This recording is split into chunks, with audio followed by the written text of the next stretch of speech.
Thank you very much, Mr. Chairman. And as I've said many, many times, privately and publicly, I want to thank you for the fair way you've always run this committee. I know this is an unusual situation for us, for both of us. But we've reached the point with this administration when I believe it's time for tougher action to be taken. For 18 months, we've been trying to exercise basic oversight of the State Department. 2 secretaries of state have been here and have said they'd be responsive to our committee's requests. It hasn't happened. We've been stonewalled over and over again. We've heard excuse after excuse after excuse, and on the rare occasion like today that the administration sends officials to testify before our committee, we rarely get the answers we need. This has frustrated me, and I've heard the same from many of our members, and the secret meeting between President Trump and President Putin in Helsinki was the last straw, literally. Vladimir Putin unleashed an attack on our democracy to try to get Donald Trump elected. President Trump cozies up to Putin at every turn. He sides with Putin over our own intelligence community. So when they went into a room together, no staff, no advisors, just the 2 of them and interpreters, alarm bells went off all over Washington, D.C. and around the world. It was unprecedented under any circumstances, and particularly troubling in light of the Trump-Russia scandal swirling around this president and his administration. As Special Counsel Mueller continues to rack up indictments and convictions, my concern is only growing.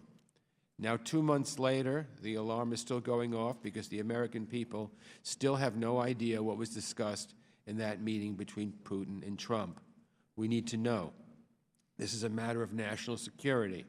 And when an administration, and this would go for any administration of either party, shows such bizarre deference to an adversary who clearly means us harm, it falls to Congress to get the answers. That's our job. Mr. Chairman, I know you've been working hard to get Secretary Pompeo in front of our committee so we can all ask these questions.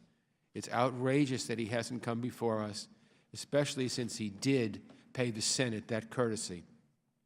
But you have tried to allow us to do our job, and I'm grateful for your effort. This administration just doesn't seem to respect Congress's role as a co-equal branch of government. So we're running out of options.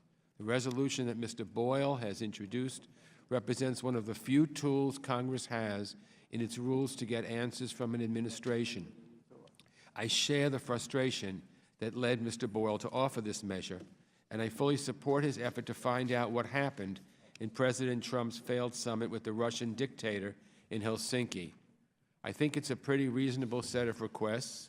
I wish it weren't necessary. I wish the State Department would do what Secretaries Tillerson and Pompeo promised, which is to respond to our document requests and heed our efforts to carry out Congress's constitutional responsibilities by conducting basic oversight. But they have not, and we need to face facts. The Trump administration is not going to give us the information we need willingly. Congress has requested. They've said no. What we've left with is for Congress to demand. And because that's the only option left, for Congress to demand, we're also left with only one question. What will Congress decide to do? We're not the first committee to take up a resolution like this since the start of the Trump presidency. In other cases, markups have descended into partisan rancor. Certainly, they haven't resulted in getting any information from the executive branch. In my view, the Republican leadership in the House has opted to cover for this administration rather than allowing this body to do its job and exercise our checks and balances. I'm confident, based on this committee's culture, under your leadership, Mr. Chairman, that this markup won't follow that path. In fact, I hope we can have a good debate about Mr. Boyle's resolution, because if anyone thinks we and the American people shouldn't know what happened in that meeting, I'd like to hear why. And I'd like to hear that debate continue on the House floor. As I said, the only question left is, what will Congress decide to do? It should be up to the entire House to weigh in on that decision. We shouldn't end this debate here. We shouldn't end it today. And so, Mr. Chairman, respectfully, I must oppose your motion, and if it's voted down, I'll offer a motion of my own to report this resolution favorably, designating Mr. Boyle of Pennsylvania to call it up for consideration by the House. Again, Mr. Chairman, as I have said many times, publicly and privately, I'm grateful to you for your fairness and leadership, and I yield back.